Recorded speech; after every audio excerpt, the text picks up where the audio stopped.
अदालती निज़ाम नहीं है जी, अदालती निज़ाम इस मुल्क में नहीं है। मैं वकील हूँ, मेरी चौथी पाँचवीं नस्ल है। मैं कहता हूँ, बरमला कहता हूँ, ये इसमें मुल्क में अदालती निज़ाम ख़त्म हो चुका है। इस मुल्क का अदालती निज़ाम रोटन हो चुका है। शर्म आती है हमें, अफसोस होता है इस चीज़ का कि हमारे यहाँ पे कुल्लोहुम compromised. It is a compromise system. We have a compromise democracy, we have compromise politicians. आगे एक तूफान आएगा और उस तूफान के सामने ये बह जाएंगे तिनकों की तरह। ये पहले भी बह गए थे, इसी जोम में थे कि रोक लेंगे।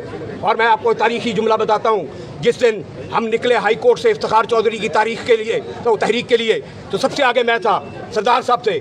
जब वो हमें रोक रहे थे तो मैंने उनसे, पुलिस वालों से कहा कि तुमने 47 में भी हमें रोका था, तुम नहीं रोक सके थे। उसने कहा ये 47 नहीं है। मैंने कहा तुम्हारा जबर वही है, तुम्हारा जुल्म वही है। आज भी तुम उन्हीं आकाओं के पाबंद हो। और हम लड़े थे, हमने लाठियां खाई थी, हम पाबंद सलासल हुए थे। हमारे वकील कराची में जलाए गए थे, आज तक इंसाफ नहीं मिला। हमारे वकील साहिवाल में जलाए गए थे, आज तक इंसाफ नहीं मिला। हमारे बख्तरबंद गाड़ियां हाई कोर्टों के अंदर घुसी थी, आज तक इंसाफ नहीं मिला। हमारे वकीलों को शहीद किया गया कोयटा में। वो हर बार के एक ऐसा सानिया था कि पाकिस्तान की हर बार अशकबार होती है उस दिन। तो ये हम फिर भी हौसला बुलंद करके चल रहे हैं। खुरम खोसा कोई चीज़ नहीं है, ये काला कोट है। ये अल्लाह ताला की सिफात में से एक सिफत है, अल वकील। तो आओ हम देखते हैं कि तुम अल वकील हमारी अल्लाह ताला की अता की हुई सिफत और ताकत को, हमारे कलम को, हमारे जज्बे को, हमारे हौसले को, हमारे दलाइल को और हमारा पाकिस्तान का केस प्लीड करने को कैसे रोकते हो। बीमार ये पहले ही हैं, हो नहीं जाते।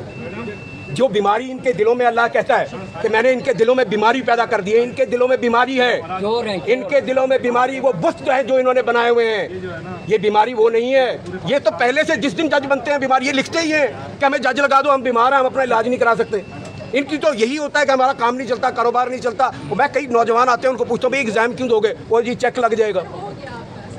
अगर इंसाफ करने के लिए आएंगे तो इंसाफ करेंगे ना। अगर चेक लेने के लिए आए हैं तो फिर चेक लेंगे। Road ahead is that we have to break this vicious circle of compromised all stuff that we have. डरो उस वक्त से जब ये अवाम खुद निकले, ये मेरी पाकिस्तान की गयूर अवाम, और तुम्हारे घरों में घुसकर तुम्हारे घरों के तहखानों में पड़े हुए डॉलर निकाले और अपने घरों में ले जाए। तो होश के नाखून ले लो। ये तजर्बे बंद कर दो इस मुल्क के साथ, ये तमाशा बंद कर दो इस मुल्क के साथ। और अदलिया से भी बड़े अदब से कहूँगा, हम अदालत में भी अदब से कहते हैं, यहाँ पे भी अदब से कहते हैं, हम तो आपकी मजेस्टी मानते हैं। जो नहीं मानते उनके सामने घुटने मत टेको, उनसे डरते हो। मैं एक दफ़ा एक मैजिस्ट्रेट के पास पेश हुआ। मैजिस्ट्रेट साहब एक केस के अंदर वो उसको बार बार एडजर्न कर रहे थे, तो मैं चला गया, मेरा जूनियर जाता था पहले, मैं उस दिन जाके बैठ गया। मैजिस्ट्रेट साहब आए, तशरीफ़ रखी, कुर्सी पे बरजमान हुए, तिलावत फरमाई। तिलावत फरमाने के बाद उन्होंने केस कॉल किया। मैंने एक एप्लीकेशन दी, मेरा केस कॉल हो गया। मैंने कहा जनाब आज मैं केस करने नहीं आया, मैं आज जनाब की ज़ियारत करने आया हूँ, मैं देखने आया हूँ। और फिर मुझे खुशी हुई कि आपने तिलावत की, और अफसोस इस चीज़ का कि जो तिलावत हुई उससे तो तुम डरते नहीं जिसका कलाम है।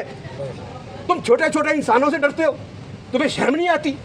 तुम्हारे पास दो इख्तियार है ना, दो, एक तीसरा इख्तियार भी है। एक इख्तियार तुम इस्तेमाल कर रहे हो कि इसको रोज़ एडजर्न कर रहे हो, 20 दिन हो गए हैं। दूसरा इख्तियार मैं समझता हूँ तुम्हारे पास नहीं है कि तुम इसको बेल दो, तीसरा है खारिज कर दो, मैं आगे चला जाऊँ। लेकिन ये क्या तमाशा कि मेहराब भी होना है और आके तिलावत भी होनी है। और हमारी तमाम अदालतों में सुबह तिलावत होती है, मगर हम फिर भी उस तिलावत के बावजूद जब कलम उठाते हैं तो फिर हमें अपना जोम होता है। किसी को अपनी ज़ात का जोम होता है, किसी को अपने इल्म का जोम होता है, कोई अपनी पॉलिटिकल एफिलिएशंस पे चलता है।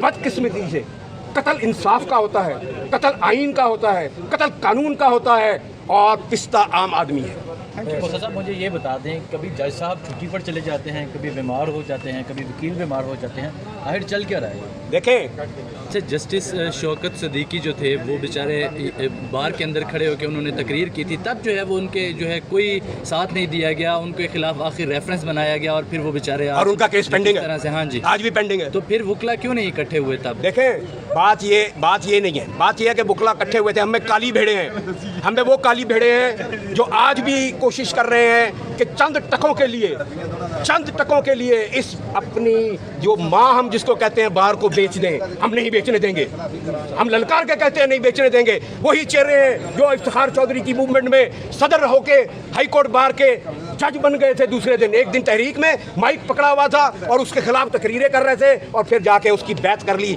इसी तरह ये जाके अब जो इन्होंने किया है रोल एक पॉलिटिकल पार्टी की तरफ से हमारी पाकिस्तान बार काउंसिल ने, शर्मनाक बात है। इनको शर्म आनी चाहिए। इनके चेहरे बेनकाब अब भी ये यही कोशिश कर रहे हैं। अभी वो कहते हैं भज के रलना, अब ये भज के रल रहे हैं क्योंकि उनको एक पॉपुलर सेंटिमेंट नजर आ रहा है। गरीब आदमी मर जाएगा, कहाँ जाएगा? इंडिया चला जाए वो, जहाँ आपकी सुजुकी छोटी कार 5 लाख की है और आप यहाँ 32 लाख की बेच रहे हैं। कहाँ जाए वो? नेपाल चला जाए वो इंडोनेशिया चला जाए, वो अफगानिस्तान चला जाए, कहाँ जाए? जब अपने ही महाफिज हमें मारेंगे, जब अपने ही महाफिज हम पे जुल्म करेंगे, जब अपने ही महाफिज कलम जो इंसाफ के लिए थी उससे स्टिक बनाकर हमारी थ्रैशिंग करना शुरू कर देंगे, ना माओं का ख्याल करेंगे, ना बेटियों का ख्याल करेंगे, ना बहनों का ख्याल करेंगे, ना बच्चियों का, लोगों के बच्चों को उठा के उनको धमकाते हैं। शर्म तो नहीं आती। अच्छा गुस्सा साहब ये बता